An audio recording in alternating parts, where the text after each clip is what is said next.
Second world war டைமில் இந்த military nursing சர்வீஸ்னு ஒன்று ஆரம்பிச்சிச்சுங்க. அதுவும் ஃப்ளோரன்ஸ் நைட்டிங்கேல்னு நிறைய பேர் கேள்விப்பட்டிருங்க.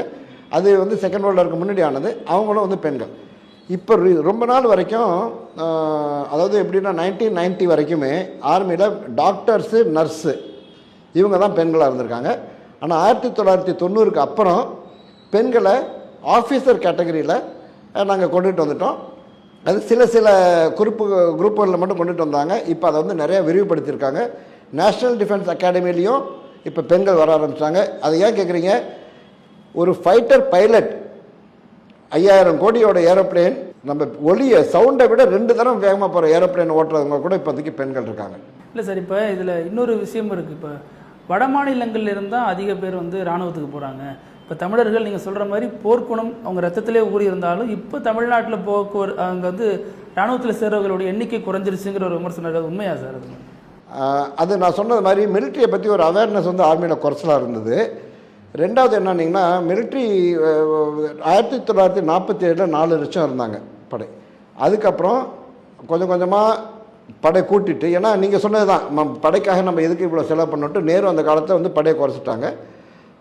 படை குறைச்சோன்னா திரும்ப கொஞ்சம் கொஞ்சமாக படை கூட்டியிருக்காங்க. 12 லட்சம் வரைக்கும் இப்போ படை இருக்குது.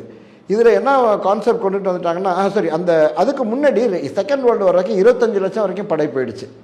ஏன்னா முதல் உலகப் போர்லையும் 2வது உலகப் போர்லையும் ஏகப்பட்ட இராணுவ வீரர்கள் பல வெளிநாடுகள், ஆப்பிரிக்காலையும் யூரோப்லேயும் ஐரோப்பாலையும் சண்டை போடுறதுக்கு தேவைப்பட்டுச்சு பிரிட்டிஷ்க்கு.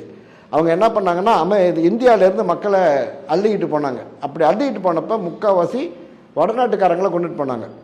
ஏன் வடநாட்டுக்காரங்க கொண்டுட்டு போனாங்கன்னா, அப்போ 1857 சிப்பாய் கழகம் நடந்துச்சு. அந்த சிப்பாய் கழகத்தில் இருந்தவங்களும் சரி, நேதாஜி சுபாஷ் சந்திர போஸ் சிப்பாய் கழகம் நடந்தது வடநாட்டில். அங்கே அதிகம் பெங்கால் பிரசிடென்சி மக்கள் இருந்தாங்க. நேதாஜி சுபாஷ் சந்திர போஸோட படையில் இருந்தவங்க முக்கால்வாசி தமிழ்காரங்க. இதனால் வெள்ளைக்காரன் என்ன நினச்சிட்டாங்க, இந்த தமிழ்காரங்க, பெங்கால்காரங்க இவங்கெல்லாம் நம்ம பட்டாளத்தை சேர்த்தா இவங்க நமக்கு எதிராக இருப்பாங்க. அதனால் இதுக்கெல்லாம் இல்லாமல் நம்ம வட மாநிலங்களில், இமயமலை பக்கத்தில் இருக்கிற மாநிலங்கள்லையும் வட மாநிலங்கள், ஏன்னா இந்த வட மாநிலங்கள்லாம் ராஜாக்களுக்கு கீழே இருந்திருக்கு. பஞ்சாபு, ராஜஸ்தான்லாம் ராஜாக்களுக்கு கீழே இருந்ததுனால அவங்கள்ட்டேருந்து இவங்க ஆள் எடுத்தாங்க. அவங்க வந்து சொன்னது நேர்மை. ஏன்னா நம்ம பிரிட்டிஷ்க்கு கீழே இருந்ததுனால பிரிட்டிஷ்க்கு எதிராக நம்ம சண்டை போட்டோன்ட்டு நம்மளை குறைச்சிட்டு அவங்க கூட்டினாங்க. அப்படி கூட்டி 25 லட்சம் வரைக்கும் படை போனது. படை குறைச்சிட்டாங்க 1947.